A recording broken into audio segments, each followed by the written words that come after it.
그래서 이제 두눈사띠도 이 초심자의 두눈사띠가 있고, 그러니까 두눈사띠 자체가 초심자용이 아니라 초심자들도 이제 두눈사띠로 시작하는데, 이제 대상이 어떻게 뭘 대상으로 하냐에 따라서 대상이 바뀌거든요. 왜 대상이 왜 바뀌죠? 견해가 바뀌니까 대상이 바뀌어요. 대상이 바뀐다는 건 견해가 바뀐다는 걸 의미하거든요. 견해가 바뀌었다라는 거는 역으로 다시 뭐가 바뀌었다? 대상이 바뀐다. 대상이 바뀐다는데 좀 더 구체적으로 얘기하자면 대상은 그대로인데 대상을 보는 방법이 달라지고, 그래서 느끼기에는 대상이 바뀌는 걸로 이렇게 느껴져요. 그럼 대상을 보는 방법이 달라졌다는 거는 방금 얘기했듯이 대상 그 자체는 그대로인데 이 대상과 마음이 만나는 그 접점이 달라지는 거예요. 접점이. 그 마음이 대상에 대해서 관심을 가지는 그 지점이 달라져요. 지점이. 그걸 이제 견해가 바뀐다라고 얘기를 합니다.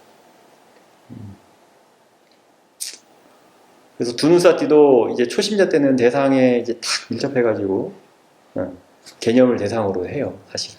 뭐 이렇게 뭐 티슈를 알아차린다, 발바닥 느낌을 알아차린다, 뭐 새소리를 알아차린다 이렇게 할 때는 대상에 밀접해가지고 그때는 아직은 이제 윗바사나 애기 윗바사나 시작 단계, 빨리어로는 이제 따루나 윗바사나라고 합니다. 따루나 윗바사나 초보 단계라 그거예요. 그게 어떻게 보면은 이제 사마타 수행을 하시는 분들 입장에서는 이제 사마타 단계죠. 아직 윗바사나로 들어가기 전에. 근데 그 두눈사띠도 이제 처음엔 그렇게 시작을 하지만 이제 아까 말했죠. 대상이 바뀐다고? 묘가 바뀌니까 견해가 바뀌니까 그렇게 바뀌었을 때는 또 두눈사띠가 또 사띠를 두지만 이때는 이제 사띠가 어떻게 똑같은 마른 두눈사띠인데 초심자의 두눈사띠가 아니라 그게 마음 그 자체 보는 마음 그 자체를 대상으로도 둘 수가 있어요. 사띠를. 이건 좀 수승한 사띠입니다. 두눈사띠라고 하지만 말은. 그래서 사회도께서도 표현을 하실 때 그냥 보는 마음이라고 하셔요. 일반 그 인터뷰 할 때. 근데 사회도가 보는 마음이라고 하는데 어떨 때는 그냥 그 보는 마음을 갖다가 우리가 알고 일반적으로 하는 보는 마음, 초보자의 단계에서 보는 마음을 보는 마음이라고 하지만 지켜보는 마음도 보는 마음이라고 표현하실 때가 있어요. 지켜보는 마음도. 그게 이제 좀 수승한 두눈사띠를 이제 지켜보는 마음이라고 하십니다. 근데 그걸 그냥 보는 마음이라고 하죠. 이 친구가 지금 티슈죠? 티슈 꽉이죠. 이건 마이크고. 이 친구들이 티슈가 되기 이전 자리, 마이크가 되기 이전 자리, 그냥 원래 그 자리, 원래 그 상태. 마이크든 티슈든 이건 지금 우리가 보는 마음으로 이걸 인식하기 위해서 붙여놓은 관념들이라고요. 근데 지혜가 없으면 그 관념이 실제로 알고 살아가죠. 어쨌든 우리는 이제 체험을 했든 아니면은 들어서 알아두든 문사수를 통해서 티슈라고 할 때는 선생님이 티슈를 지목할 때는 단순히 앞에 보이는 티슈각 이걸 지목하는 게 아니라 티슈에 붙어있는 우리 그 관념을 얘기한다는 걸 이제 이해하실 거예요. 그래서 이게 대상이라는 건데 우리가 대상을 인식하려면 이 상태로는 야를 인식할 수가 없어요. 뭔지 몰라. 그죠? 그래서 이 대상을 알고 싶은데 안 알아진다고. 그래서 이 대상을 알기 위해서 마음이 여기다 하나 더 치워. 중요한 건 이렇게 보는 마음으로 살아가는데도 보는 마음을 아까 잠깐 얘기했지만은 보는 마음을 수행을 하기 전에는 보는 마음인지도 모르고 그냥 살아가요. 그죠? 그냥 그것을 있는 것이라 생각하고 실체라고 생각하고 진짜라고 생각하고 그래서 그 사티를 계속 두고 하다 보면은 이제 이 친구를 계속 이제 계속 뭐 사티를 둔다니까 애기 사티 단계로 어떤 뭐 이 대상에다가 그냥 사티를 둔다 했을 때 거기서만 이제 멈추면 안 된다고요. 근데 거기가 이제 그게 이제 포인트예요. 수행자가 인터뷰를 해야 하는 포인트가 거기고 그때가 참 중요합니다. 그리고 티처들이 리드를 어떻게 뽑아주는가 참 중요해요. 그냥 항상 그것만 파고드는 방법으로 하는 유도를 하는 스승들도 있어요. 그렇게 해서 위파사나 안 됩니다. 이 대상에 집중하는 것이 아니라 대상을 알고 소리를 알고 그 알고로 계속 가야 돼. 알고 포인트가 이제 알고가 돼요. 알고 그 알고를 알아야 돼. 알고를 알고 하면은 사실 본인은 못 느끼고 있지만 그때는 접점이 여기가 아니라 지금 여기로 돼 있습니다. 여기하고 만나고 있어요. 이 실제하고. 근데 아직 이 두터운 이 관념의 벽, 두터운 업장이라고 해요. 이걸 또 업장이 아직 두터워요. 그래서 이게 아직은 벗겨지지 않았어요. 그래서 이 실제하고 만나고 이 관념의 그 두께가 얇아지고 얇아지고 얇아지고 표현상 그런데 그러다가 이제 이 관념이 싹 사라졌을 때 그때 이제 그때 이제 실제다 관념이다 이런 것도 본인이 이제 통찰을 하는 거예요. 내가 살아가는 세상이 그냥 단지 내가 생각한 거구나. 그러니까 밖에 얘 있는 거는 상관이 없어요, 사실. 야는 야대로 역할이 있죠. 근데 그것이 진짜라고 살아가는 세상하고 그것과 거기에 붙어있는 관념을 구분해서 보면서 살아가는 거하고는 달라지나요? 달라질까요? 실제를 체험하는 그 자체는 중요하지만 야도 나름대로 이제 역할이 있다는 걸 알아요. 그래서 거부하지 않죠. 부처님도 만약에 이것이 사라지고 이것을 타부시하고 거부했다면 부처님께서 법문을 하실 수 있었겠어요? 언어 자체를 하면 안 되는데 관념, 언어를 사용을 하면 안 되잖아요. 그죠? 법문을 할 수가 없죠. 부처님께서 아난다야, 사리붓다야 다 부르셨단 말이에요. 관념 자체가 문제가 아니라 관념을 통해서 그걸 토대로 일어나는 번뇌, 잘못된 견해, 본인이 잘못된 견해로 생겨나는 그 번뇌가 이제 해결이 돼야 하는 건데 야를 없애버리려고 한단 말이에요. 이 관념이라는 거를. 상을 없애려고 하고 있는 거예요. 싼야라는 거. 그럼 어떻게? 내가 그래서 그분한테 한 말이 그거예요. 싼야가 없어지면 밥은 어떻게 먹고 물은 어떻게 마실 거냐고. 그걸 그렇게 상을 없애는 수행, 부처님께서 상을 없애라고 가르치는 게 아니잖아요. 그죠? 없애야 하는 건 뭘 없애는 거예요? 가래라든지 무명 그런 거를 뿌리 뽑아야 나오셨지. 부처님께서는 생각을 거부한 게 아니라 생각을 옳게 쓰라고 하셨다고. 그죠? 정사유라고 하잖아요. 정사유. 제 추측으로는 그래요. 이걸 이제 없애는 수행을 한 쪽에서는 그것의 결말은 그 천상세계 중에 유상무정천이라고 있거든요. 거기에 태어나지 않을까. 유상무정천. 무상유정천. 반대로 얘기했구나. 상이 없으니까, 그죠? 무상유정천. 그러고는 그게 이제 열반이라고 착각을 하는 거예요. 근데 부처님 말씀하셨듯이 무상유정천에 태어나도 거기서 업이 다 소멸하면 다시 또 윤회를 한다고 했어요. 책에 나와 있는 무상고무화 보면은 뭐 나라는 것이 없다. 뭐 무화가 뭐냐? 나라는 걸 나라고 불릴만 다 그냥 앵무새처럼 그렇게 대답을 해요. 나라고 불릴만한 것은 없다. 근데 그런 것보다 사실 보는 마음과 아는 마음에서 그 보는 마음의 대상, 그 아는 마음의 대상, 그 대상들을 알아갈 때, 대상에 대한 이해가 깊어질 때 사실 그 무상고무화라는 게 이제 드러나거든요. 이걸 알아야 하는 게 왜 중요하다고 하겠어요? 그 무상고무화를 통찰을 하게 하니까 중요하지. 뭔가 쓸모가 있으니까 제일 중요하다고 얘기하는 거 아니겠어요?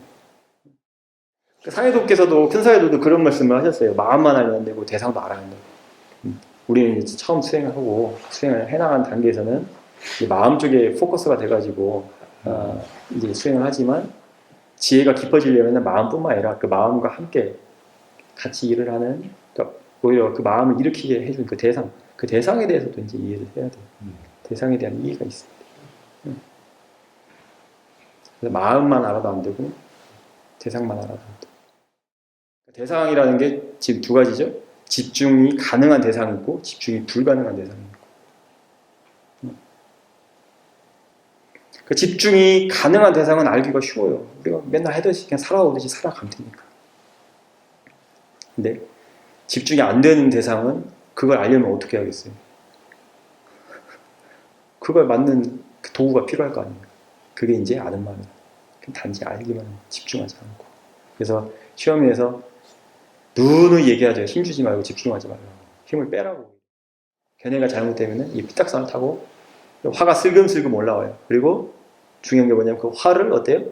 좋아하는 마음이 생겨요.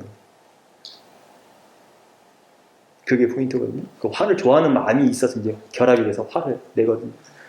근데 화가 일어나도 그 화를 좋아하는 마음이 없어. 그러면은 그걸 그냥 지켜보는 거예요. 그걸 지켜보면은 화가 여기 이 친구하고 만날 때는 화인데 화를 지켜보면은 지금 뭐 하고 만난다고 했어요? 여기하고 만난다는 게 아니라 여기서 만난다고 했죠. 그러니까 화가 아니게 되는 거예요. 그냥 뭐 단지 우리가 쉽게 말하면 단지 대상이다. 우리 그냥 쉽게 말해서 단지 대상이다. 대상일 뿐이다. 대상이라 단지 대상인데 단지 대상일 뿐이다. 좀 더 구체적으로 얘기하면 뭐겠어요? 지금 대상의 그 실제를 지금 대상으로 하고 있다는 거예요. 다른 말로 하면 그 대상의 실제에 그렇지 사티를 두고 있다. 아시겠죠?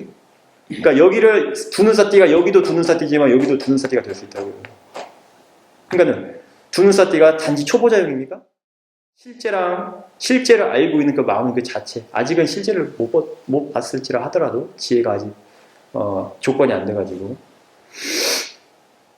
근데 그렇게 알든 모르든 어쨌든 문사, 그러니까 스승으로부터 들어뒀던 것들, 그런 것들을 통해서 수행하는 것이 지금 그 조건들을 만들어가고 있는 과정입니다. 그러니까 수행을 하면 수행의 이득이, 가장 큰 이득이 뭐냐면은 전 객관적으로 본다라는 표현을 제가 쓰죠. 그 힘이 어마어마해요. 객관적으로 본다는 게. 네. 물론 저도 아직 그 끝을 못 봐서 누가 내 몸에 칼을 들이대고 그런 상황이 온다면요 또 모르게 닥쳐봐야 알겠지만 그 객관적으로 본다는 거. 그래서 객관적으로 본다는 게, 그러니까 기존에 있던 것들이, 기존에 자기가 살아왔던 그 삶이 깡그리치에 무시되고 깡그리치에 뭐 증발되어 버리고, 아까 예시를 들었지만 그렇게 되는 것이 아니라 새로운 세상에 눈을 뜨게 되는 거거든요. 새로운 면을. 지금까지는 삶의 한쪽 면만 보고 살았더라면은 다른 측면도 볼 수가 있는 거예요. 그래서 기존의 그 자신의 세간의 삶으로부터 도피하고 도망가는 것이 아니라 오히려 그것을 더 객관화시켜서 볼 수 있는 힘이 생겨요. 여기 이제 실제 쪽에 가까운 그 사티를 두려면은 대상 하나하나를 이제 아는 것이 아니라 보인다는 것, 사실 그 자체에 보이는 줄 알고 통으로 알아야 돼요. 통으로 보이는 줄 알고 그래서 그쪽으로. 물론 그게 안 될 때는 어떻게? 그냥 다시 하나하나 그냥 알고 하나 알고 이렇게. 어찌됐든 사티를 두면은 대상이 뭐가 됐든지 간에 사티를 두는 게 중요한 거니까. 아직 통으로 알 수 있는, 그러니까 전체적으로 알 수 있는 그 사티가 개발이 안 됐는데도 안 된 상태에서, 그런 조건이 안 된 상태에서 그렇게 하려면 또 역효과가 날 수도 있거든요. 그러니까 관념이 붙고 방금 이론적인 것들 있잖아요. 그런 것들을 수행에 접목시키려고는 하지 마시고 그냥 정보로만 알아두시고 그거를 수행에 접목시켜가지고 여기서 지금 뭐 상이 일어나고 뭐 나마루빠가 일어나고 이렇게는 하지 마시고, 그건 이제 쉽게 말하면 이제 아비담마 공부하는 사람들 이제 그렇게 해요, 수행. 그래서 막 그 포맷에서 못 벗어나게 되거든요. 지금 그냥 그러니까 수행은 그냥 단지 조건을 갖춰야 돼, 조건을. 보이는 줄 알고, 그러니까 제가 보이는 줄 알고 방금 인터뷰하실 때 보이는 줄 알고 할 때 내가 오케이 그러는데, 그러다가 이제 생각이 딱 들어가게 내가 이러잖아. 포인트가 뭐냐면은 그 앞에 그 이론들이 거기가 포인트가 아니라 뒤로가, 이 바사는 계속 뒤로 가야 돼. 그러니까 알고가 포인트예요. 알고가. 보이는 줄 알고, 그러니까 통으로 보여지면 보여지는 줄 알고, 아카수토 스님이 개별적으로 안 보여진다. 그냥 개별로 안 보이고 그냥 통으로 보여준다. 그래도 상관이 없어요. 그러면 개별적으로 보이면은 그건 잘못된 거예요? 아니라는 거예요. 개별적으로 그냥 하나로 보여진다. 그러면 보여지는 줄 알고 보면 되는 거예요. 전체적으로 본다라는 그 뉘앙스는 우리가 살아갈 때 너무 붙어서 보는 삶만 살니까 그러니까 그걸 완전 그게 상황을 얘기를 해주는 거예요. 반대. 일단 그렇게 훈련을 하시라. 힘을 빼시라. 힘 빼는 과정. 힘 빼는 거. 근데 힘을 빼고 나니까는 그러면 이제는 무조건 힘을 다 빼야 하는 건가? 이제 거기서 잘못 들어가면 아까 뭐래요? 이제 상을 없애버리고 막 그런다고요. 나마루빠 관념을 타부시해버린다고. 보이면 그냥 보이는 줄 알고, 안 보이면 그냥 안 보이는 줄 알고. 그러니까 알고가 중요한 거라니까? 대상이 안 보인다고 막 패닉 될 게 아니라, 대상이 안 보여. 그럼 안 보이면 안 보이는지 알면 돼. 끝이에요. 일어나는 마음들이 마음 작용이라고. 마음 작용이라고 말이 어렵게 생각할 필요 없어요. 그냥 마음이 일하는 걸 말해요. 그러니까 변화 과정을 본다는 게, 이 마음이 일어나는데 일어나서 뭐 사라지고 난 거기 포인트를 두기보다도 저는 그래요. 그냥 일어나면 그거에 어떻게 내가 반응하는가. 그래서 인터뷰는 되게 간결하고 본인의 체험을 얘기해줘야지. 화가 일어나도 그냥 그걸 지켜보는 거. 그게 이제 마음 작용을 보는 걸 그렇게 생각하시면 돼요. 지금 뭐 예를 들어서 지금 전체적으로 보이는 상황에서 뭐 마음 작용을 본다라고 하면은 이미 보이는 그 자체도 되게 불투명한데 거기서 또 불투명한 마음 상태를 보려고 하니 마음 작용을 보려고 하니 힘이 안 들어갈 수가 없죠. 왜? 보고 싶으니까. 싫어하는 마음만 보면 되는 게 아니라 그 싫어하는 마음을 이걸 싫어서 없애려고 하는 그놈이 더 두목이거든요. 그놈도 봐야 돼요. 없애려고 하는 마음도 일어나는 거예요.